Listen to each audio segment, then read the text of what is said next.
ये नॉर्मल सा दिखने वाला घर भांग यानी हेम्प से बना है। मतलब इसके ब्रिक्स मिट्टी से नहीं बल्कि भांग के पत्तों को प्रोसेस करके बनाए गए हैं। और ये बनाया है उत्तराखंड की नम्रता और गौरव जी ने। पर इस कपल ने भांग से घर बनाया क्यों है? क्या भांग के घर में रहने से कोई बेनिफिट होता है और इस घर में रहने से कोई साइड इफेक्ट तो नहीं होता? पर पहले समझते हैं कि नॉर्मल ब्रिक्स में ऐसी क्या प्रॉब्लम है कि उसे हेम्प से रिप्लेस करना पड़ा। नॉर्मली बनने वाले ब्रिक्स या तो मिट्टी के बनते हैं या फिर सीमेंट के, और इन दोनों का ही प्रोडक्शन एनवायरनमेंट के लिए काफी हद तक हार्मफुल है। मिट्टी के ब्रिक्स को बनाने के लिए मिट्टी को पकाया जाता है, जो आज भी इंडिया में ज्यादातर फॉसिल फ्यूल्स जैसे कि कोल को जला के किया जाता है। ये एयर और लैंड दोनों को ही बहुत ज्यादा पॉल्यूट करता है। और दूसरे हैं सीमेंट से बने ब्रिक्स, जिसका प्रोडक्शन दुनिया के 7% कार्बन डाइऑक्साइड के लिए रिस्पॉन्सिबल है, एंड दैट इज ह्यूज। तो नम्रता जी ने डिसाइड किया कि वो भांग के पत्तों से ब्रिक्स बनाएंगी। तो देखते हैं कि नम्रता जी ने ये एक्चुअली में पॉसिबल कैसे किया। हेलो, आई एम नम्रता और मैं एक आर्किटेक्ट हूँ। मैं आर्किटेक्चर में हमेशा से कुछ सस्टेनेबल करना चाहती थी और इसकी इंस्पिरेशन मुझे मिली अपने दादी के पुराने घर से। नम्रता जी की ग्रैंडमदर का घर उत्तराखंड के फलदाकोट मल्ला नाम के छोटे से गांव में था, जो कि एक ट्रेडिशनल हिमालयन आर्किटेक्चर से बनाया गया था।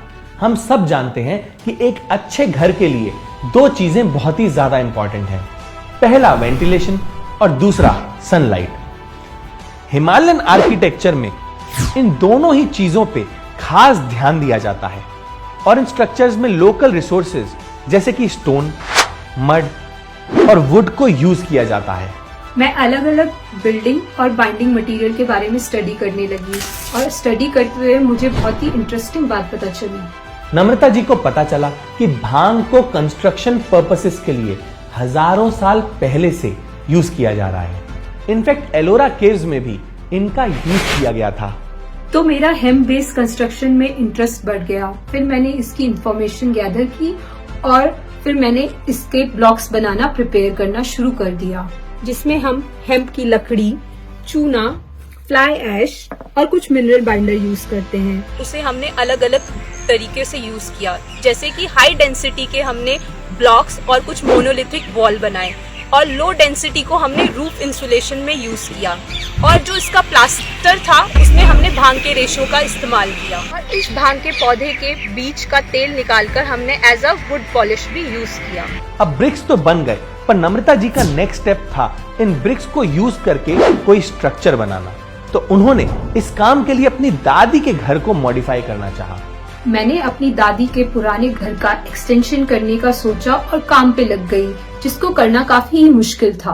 पर भांग से घर को बनाना इतना आसान भी नहीं था, क्योंकि भांग को लेके हमारी सोच काफी नेगेटिव है।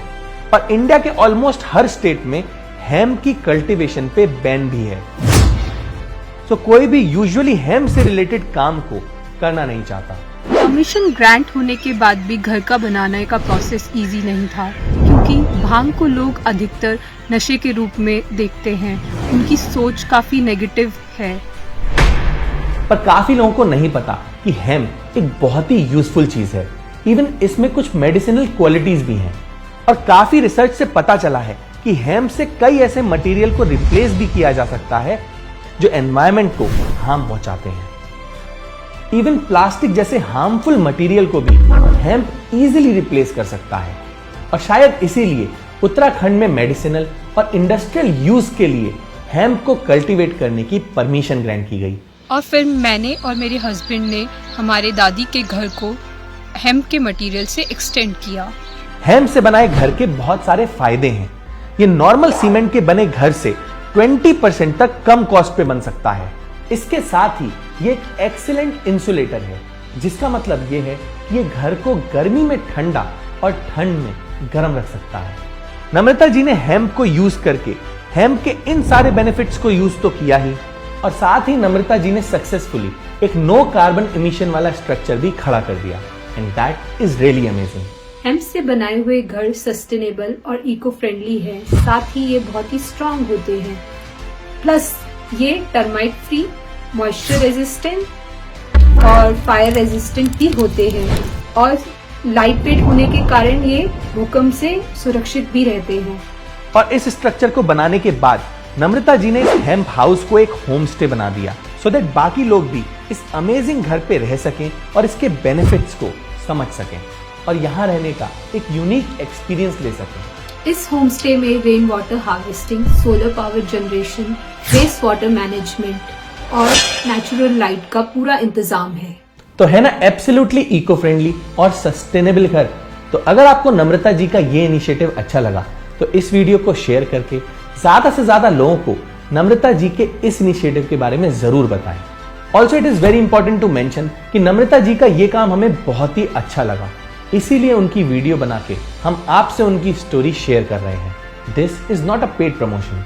और अगर आपको नम्रता और गौरव जी का ये आइडिया पसंद आया तो उत्तराखंड विजिट करने पे इनके इस होम स्टे को विजिट करना ना भूलें और इसी तरह के और आइडियाज को सपोर्ट और एक्नॉलेज जरूर करें सो दैट एनवायरमेंट पे हमारी वजह से छोटा सा ही सही कोई पॉजिटिव इंपैक्ट तो।